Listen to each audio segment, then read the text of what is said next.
On le rappelle, le Paris Saint-Germain a été battu une deuxième fois par le Borussia Dortmund mardi soir, deuxième défaite de suite 1-0, donc élimination en demi-finale de Ligue des Champions.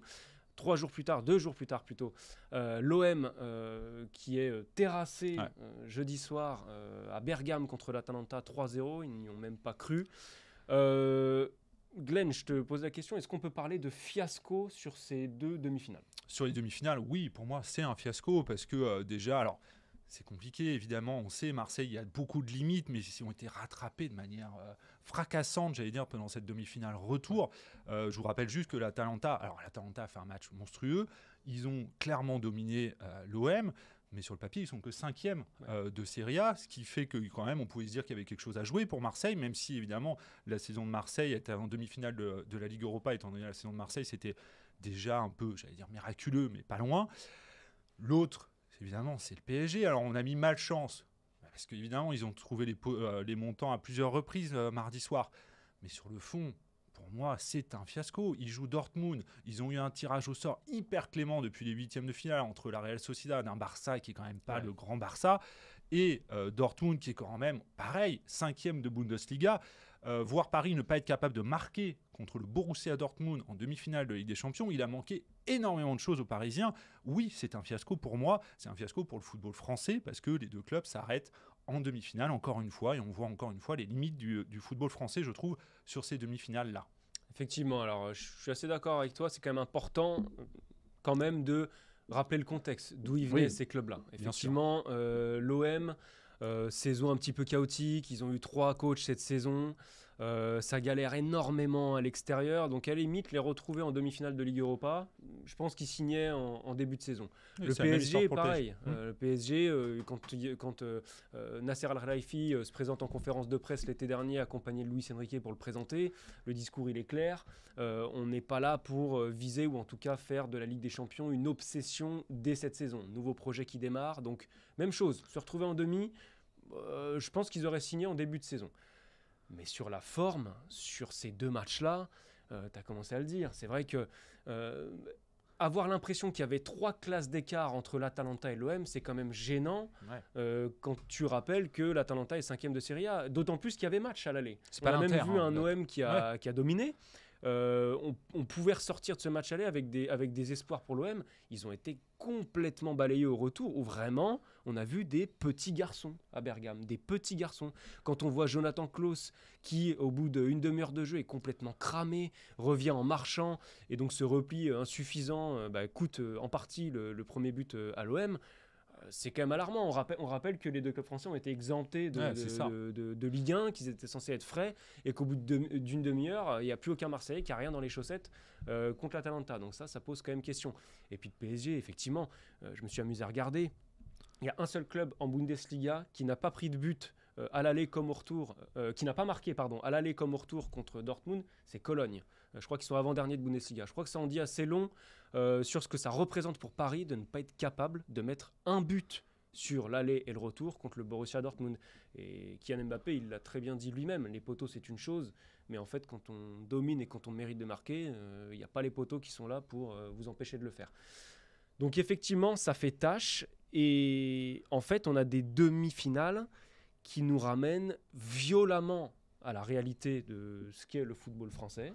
Un foot français qui n'a pas connu de finale européenne depuis Paris en 2020. La fameuse finale contre le Bayern. Et c'est un contexte très particulier, 2020. Et 2020, effectivement, contexte bien particulier. Avant ça, c'était l'OM en 2018, finale de Ligue Europa perdue. À l'arrivée, ça vous fait quoi ? Ça vous fait 4 finales en 24 ans. 4 finales dans les années 2000 pour les clubs français, une tous les 6 ans.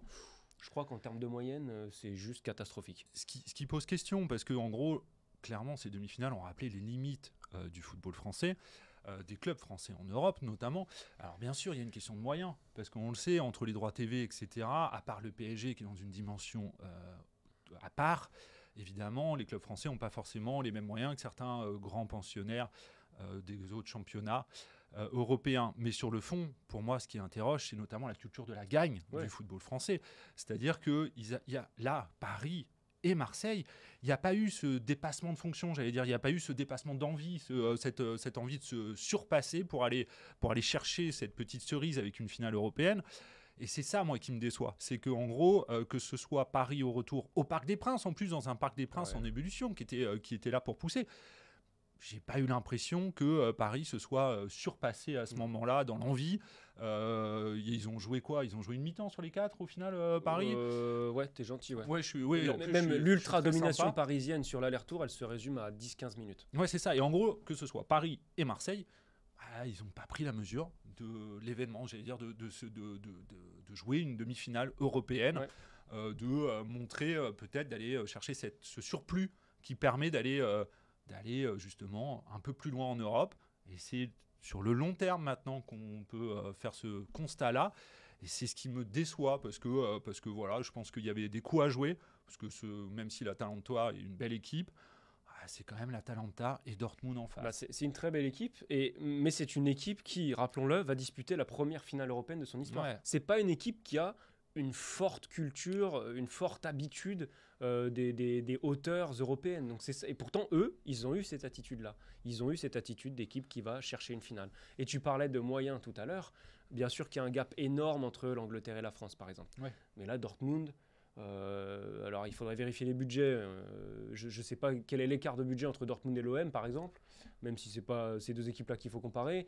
Mais on voit aussi la Fiorentina, Ligue Europa Conférence. Ils disputent leur deuxième finale de Ligue Europa Conférence d'affilée. Ça nous renvoie à quoi? À un OM qui, il y a 2 ans en arrière, si je dis pas de bêtises, est incapable de bousculer Feyenoord aux portes d'une finale de Ligue Europa Conférence, qui était largement à sa portée.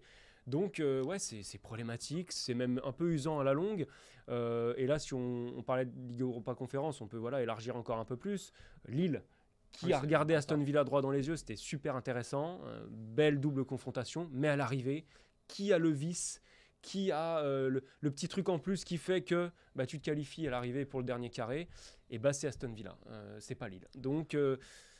c'est un peu déprimant à la longue parce qu'il y avait quand même les armes pour avoir au moins un club en finale cette année par rapport au tirage aussi que les clubs français ont. Et je pense qu'il y a quelque chose à travailler au sein des clubs peut-être, parce que pour moi il n'y a pas qu'une question de qualité, il y a une question mentale aussi, culture, et de culture, et ça c'est quelque chose malheureusement qui est évidemment compliqué à gagner, à mettre en place, mais il n'empêche, il faut se poser les bonnes questions pour réussir à passer quelques paliers, parce que la Ligue des Champions, on le sait, à part le PSG, c'est quelque chose de très difficile à atteindre, même si là, Dortmund est l'exemple typique du club qui montre qu'avec des moyens un peu limités par rapport à d'autres, qui peuvent aller en finale de Ligue des Champions.